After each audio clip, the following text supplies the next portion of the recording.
Eu não vou atacar individualmente o empresário.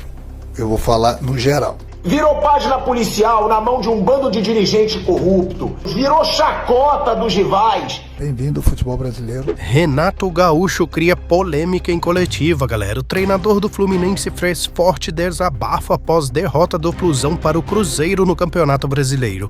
Já se inscreva no canal, deixa aquele like maroto e vamos ver esse escândalo em coletiva de Renato Gaúcho.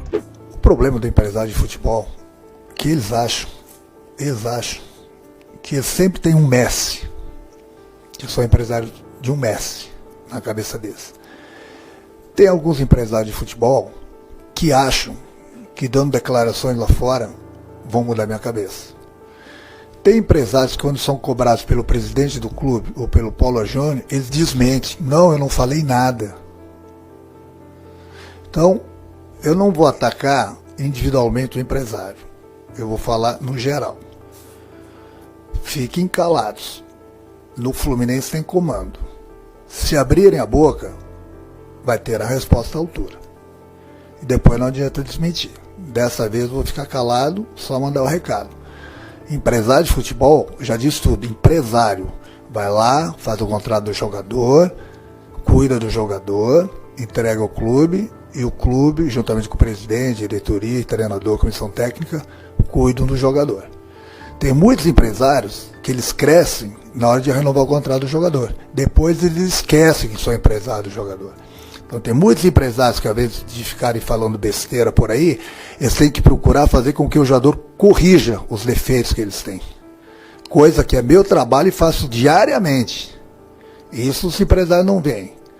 Então esse negócio de falar assim que o meu jogador tem que ser titular, esse discurso, um empresário, qualquer que seja ele tem que ter quando num clube que ele tem a moral, que ele acha que manda, ele acha que ele é mais que o treinador, que ele acha que ele é mais que o presidente do clube, aí ele pode gritar à vontade. Então, hoje eu estou mandando um recado para os empresários, seja de qualquer jogador. Fluminense tem comando. Se abrir a boca e identificar, vai ter a resposta à altura. Aprender a gente aprende todo dia, né? Independente da nossa profissão, principalmente tratando do Mundial como foi esse, jogando com um dos melhores times do mundo, contra os melhores treinadores do mundo. Então o cara que fala que não aprende, bom, ele está mentindo. O que eu aprendi, eu prefiro ficar para mim, mas eu tenho certeza que eu também ensinei, pode ter certeza disso, tanto é da nossa campanha no Mundial. Eu continuo com a mesma opinião, mesmo com essa Copa do Mundo que o Fluminense fez, o próprio Palmeiras, o Botafogo, o Flamengo. Eu continuo com a mesma opinião pelo seguinte: se você pegar os melhores times do mundo, você vê que o dinheiro, e aí é um elogio até que eu faço para isso, eu costumo falar, vou repetir a mesma história, você vai no supermercado com R$1.000, você tem um tipo de compras. Você vai no supermercado com R$100, você tem outro tipo de compra. Então se você está lá fora com o dinheiro todo que eles têm, está ali a prova.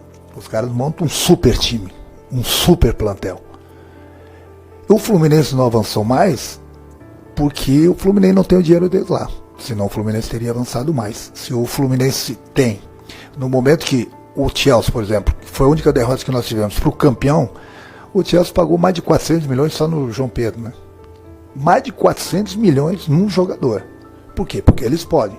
Então, no momento que você monta um grupo de jogadores, que a média de salário, 8 milhões por mês, 10 milhões por mês, eles vão te entregar muito mais. Porque são jogadores acima da média. No momento que você junta esse tipo de jogadores, num grupo, vários jogadores acima da média, a tendência, obviamente, os caras serem campeões. Brigar, no mínimo, pelo título.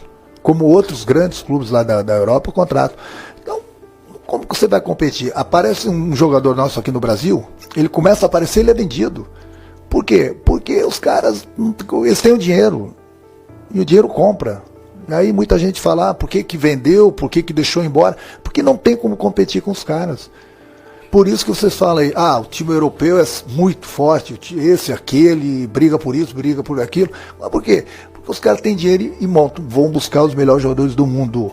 E tem os melhores treinadores, junto o útil e o agradável. Aí fica fácil, né? Fica fácil. Então, quando eu falo que o futebol brasileiro está nivelado mais por baixo, eu acho que a maior prova que eu te falo isso são as deficiências que a gente tem na seleção brasileira. Você consegue escalar a seleção brasileira hoje? Pois então, tem 3, 4 posições que os treinadores não conseguiram achar o jogador certo ainda. Por quê? Porque se na seleção, que eles podem convocar os melhores, estão com esse problema, imagina no clube. Imagina no clube. Então, tanto é que muitas vezes se cria várias oportunidades, tem jogadores que são letais. Tem jogadores que não são letais. E aí, quando eu falo que o futebol brasileiro está nivelado por baixo, é por isso. Eu não vou mudar minha opinião. A não ser que começam a aparecer craques de tudo que é lado, que eu acho que vai demorar ainda muito tempo. Muito tempo. Eu costumo falar para eles acham que, né, na minha época tinha muito futebol. Não estou falando de mim, não. Estou falando na minha época. Muito futebol. Pouco dinheiro. Hoje em dia os jogadores, merecidamente, eles ganham grandes salários, mas não tem o futebol de antigamente. Cruzeiro líder do Campeonato Brasileiro e que momento foda. Na boa. Porque o torcedor cruzeirense, ele passou por maus bocados. Virou página policial na mão de um bando de dirigente corrupto. Passou pela Série B por alguns anos, virou chacota dos rivais. E agora essa volta por cima do Cruzeiro é muito foda. Jogando bola, ganhando do Fluminense dentro do Maracanã, com o artilheiro do Campeonato Brasileiro. E tem que chamar atenção para 3 fatores. Primeiro, a torcida do Cruzeiro, que foi foda nesse período todo, continuava lotando o Mineirão, continuava acreditando que o clube ia mudar de patamar novamente. Depois o Pedrinho comprou o Cruzeiro, fez investimentos surreais que deram errado a princípio, o cara não abaixou a cabeça, continuou acreditando, demitiu o Dudu e colocou o futebol na mão do outro fator que tem que ser muito elogiado, Leonardo Jardim. O que esse cara, junto com o Pedrinho, fizeram com o Cruzeiro é muito grande e é muito maneiro de se ver. Porque pro torcedor que estava acostumado a levar pilha de rival, a ver o seu clube numa fase que ele não via há muitos anos, que o Cruzeiro é gigante, esse torcedor hoje pode voltar a ter orgulho do time e do futebol que o time mostra com o Leonardo Jardim. Um cara que chegou, botou Gabigol no banco, dispensou Dudu, fez o Cruzeiro virar um time. E hoje, o cabuloso, como chama sua torcida, assume de novo a liderança de um campeonato brasileiro. Que momento foda, e é isso que eu falo. Pro torcedor de clubes que estão na lama, acreditar. Porque tem time que tem torcida gigante, tem como sair do buraco, e o Cruzeiro é prova disso. Galera, Renato Gaúcho, como sempre, muito polêmico em suas coletivas, mas deixa aqui nos comentários a sua opinião. O treinador do Fluminense tem razão em dizer que os empresários interferem demais na carreira do jogador e que quando precisa do tal empresário, eles fogem da raia.